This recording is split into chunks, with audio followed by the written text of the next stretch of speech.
ibon na to. Dati, itong blue lang yun.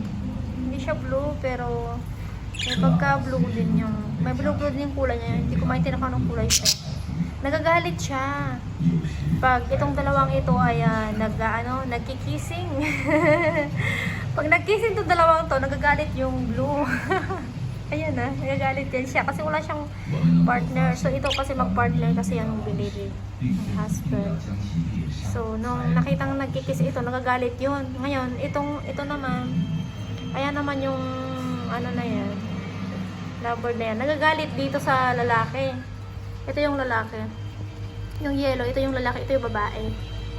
Nagagalit dito. So, tinutukan niya ito sa ulo. Nung ano na yun, lovebird. Tinutukan niya ito.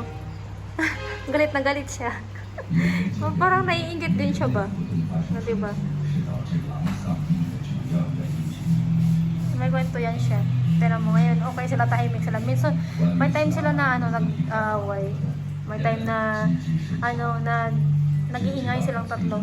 Kasi nga, nakikita nitong isa, nagsiselos yung isa. Hello! Ang dumi na ng aquarium, hindi na nalinisan. Sunod na araw, linisan ko na.